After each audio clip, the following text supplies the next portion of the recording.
Salut à tous, je voulais vous faire une petite séance rapide d'unboxing du kit Auto Eject MK1.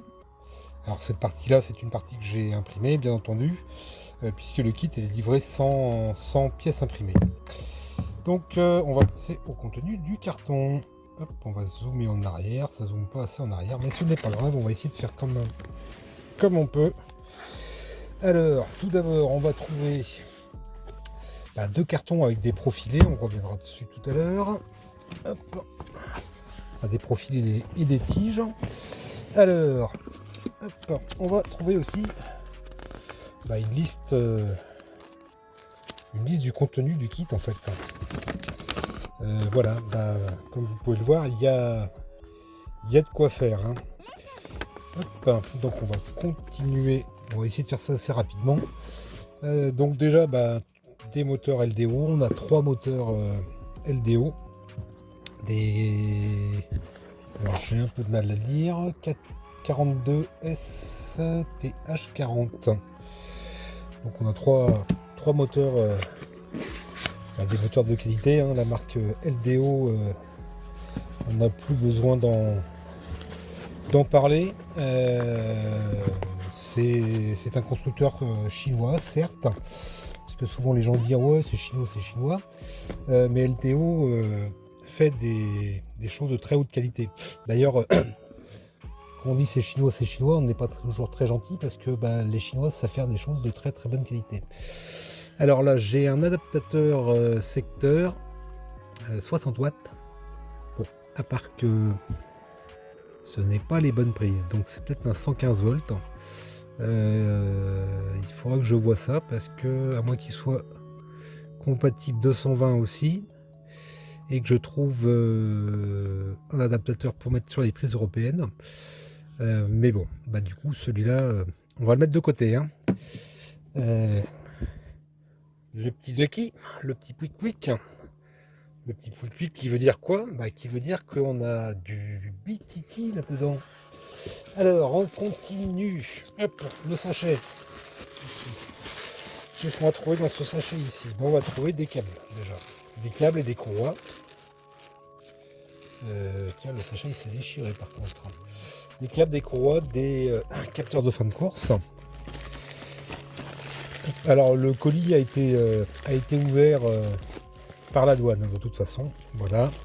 UPS ne s'est pas gêné pour me prendre pour me facturer 103 € de frais gouvernementaux comme ils ont dit. Hop. Donc là, on a un câble USB, un convertisseur de tension, la carte, la fameuse carte BTT, qui est une Pico. Voilà. Hop, on remet ça.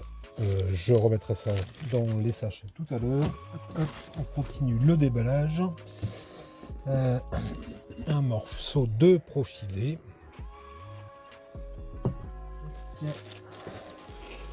Un autre sachet qui est bien lourd. Alors, qu'est-ce qu'on va retrouver? Les douaniers n'ont pas ouvert tous les sachets. Ils ont dû se dire, finalement, il n'y a rien d'intéressant là-dedans. Il n'y a pas de cam de cacher là-dedans. Un chien, j'arrive à pas l'ouvrir. Et monsieur les douaniers, comment vous avez fait pour ouvrir l'autre? Alors attendez 30 secondes.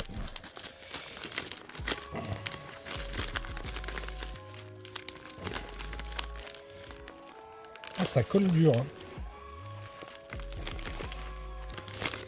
Allez, ça commence à venir. Je suis bête parce que j'ai un couteau dans la poche en plus. On va faire ça au couteau.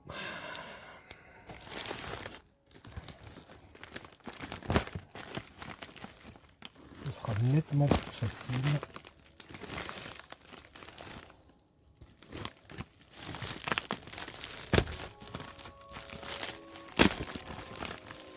Voilà.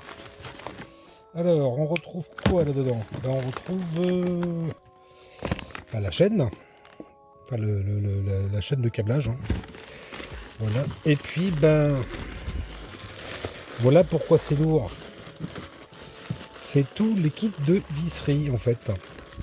Donc dans des petits sachets avec tout est indiqué, tout est référencé.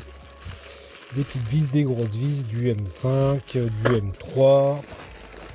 Hop. On continue à sortir les autres. Les poulies. Les paliers. Hop. Tiens, il y a un truc qui s'est un peu mélangé dans l'un dans l'autre. Ah non, c'est des aimants ça. Il y a toute une longueur d'aimants. Donc il y avait bien, bel et bien des poulies quand même. Hein. Voilà, une roue pomme. Et puis des collets de serrage. Donc le kit est quand même bien complet. Ça c'est les cornières pour fixer les profilés. Donc c'est pas des profilés percés, hein. On vient les fixer avec des cornières, ce qui permet d'avoir un meilleur éclairage. C'est des choses que je reproche parfois, hein, d'ailleurs sur certains montages entre autres d'imprimantes, c'est que voilà, les gens préfèrent, enfin les constructeurs préfèrent, pour des questions financières, préfèrent utiliser du perçage, mais bon, voilà, hein, personnellement, pour assurer un bon éclairage, rien ne vaut des montages avec des équerres justement. Voilà, hop, on continue. On a la visite de Mademoiselle Sweetie. On continue par le contenu ici des cartons. Et ben dans les cartons, on va retrouver les tiges lisses. Voilà. Et les profilés nécessaires au montage. Profilés à lui. Voilà. Donc tige trapézoïdale, tige lisse, les profilés à lui. Et là dedans on a quoi? Des chariots tout simplement. Rail linéaire avec chariot. Voilà, donc on a à peu près fait le tour. Enfin, il reste encore un carton hein, à ouvrir. Allez, tant qu'on y est, je vais vous montrer un petit peu quand même le contenu, puis je vais en prendre connaissance aussi, parce que je n'ai pas pris connaissance du contenu. Hop, je referme ça vite fait. Pour pas m'embrouiller les pinceaux, mais mélanger les pinceaux après. Puisqu'ils ont pris le soin de tout numéroter, ce serait dommage de ne pas suivre les indications, parce que même sur les cartons c'est marqué un tube 1, tube 2. Vous voyez là c'est indiqué tube 1 dessus. Donc voilà, c'était le contenu du kit complet Auto Eject par Automate 3D.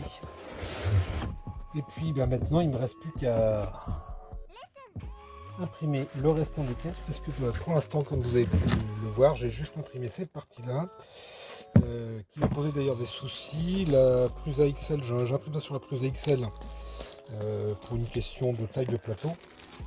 Et puis là j'ai voulu m'amuser un petit peu à faire un petit peu de multicouleurs. Alors c'était pas les couleurs d'origine. Les couleurs d'origine normalement ça aurait dû être de l'anthracite ici, qu'on retrouve ici. Le gris aluminium aurait dû être là. Et puis mais malheureusement, suite à ma dernière opération de maintenance sur la XL, alors c'est une XL les premiers modèles hein, que j'ai. Donc elles ont subi des améliorations depuis. Et la mienne c'est vraiment une XL des premiers modèles. Donc le souci c'est que le support de câble des cartes Dwarf est pas au top.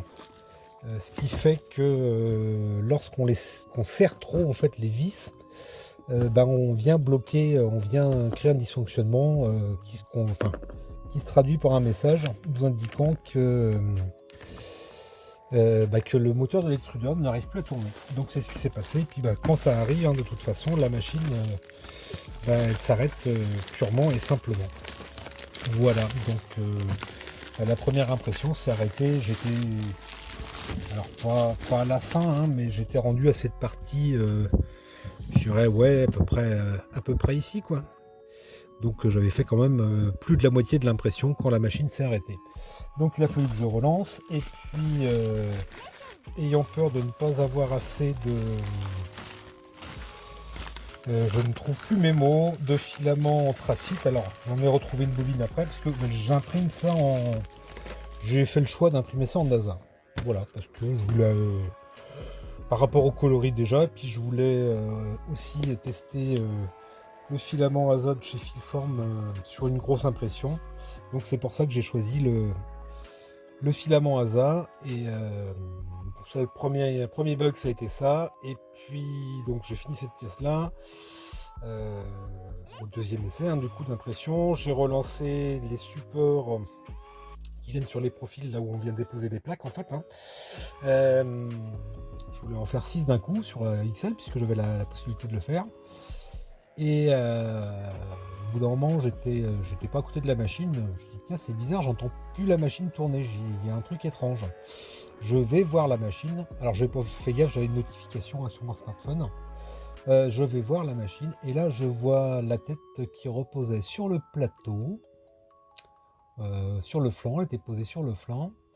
Un morceau de courroie qui pendait, je dis ah merde, j'ai cassé la courroie. Bah non, tout simplement en fait c'est que comme ma machine c'est une des premières XL, elle n'était pas prévue avec un caisson, donc les fixations de courroie sont en PETG et donc l'impression de cette pièce là a duré plus de 8 heures, donc j'en avais fait déjà au moins 6, largement 6 avant. Plus l'impression que j'ai relancé, alors qu'elle bon, ça faisait pas très longtemps qu'elle a été relancée, ça faisait 1h30 ou 2 heures. Mais une longue impression en NASA, donc avec une buse très chaude et un plateau à 100 degrés.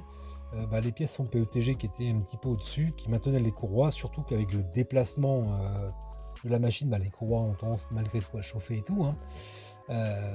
Les pièces sont déformées, la courroie a tout simplement quitté son bloqueur de courroie et du coup ça s'est vautré littéralement. Donc là je viens de remonter la machine, j'ai réimprimé les pièces en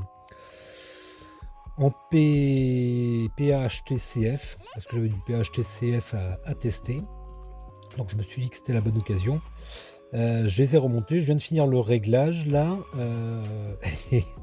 Et ce qu'il y a de fort, c'est qu'en fait, quand on redémarre la machine, parce que du coup, j'étais obligé de l'arrêter vraiment à l'arrache, parce qu'il me disait de repositionner la tête dans le dock, mais j'étais incapable, puisque sur le flanc des têtes, il y a une pièce en PETG aussi, qui elle est venue donc reposer sur les pièces imprimées sur le plateau.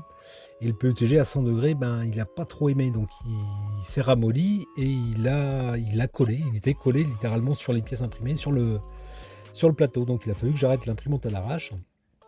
Et comme la XL est dotée d'une reprise après coupure de courant, elle m'a proposé de relancer l'impression. Je dis non, c'est bon, j'ai déjà enlevé les pièces et tout, donc non, on va s'arrêter là. Donc maintenant il ne me reste plus qu'à finir les impressions et puis à monter le kit.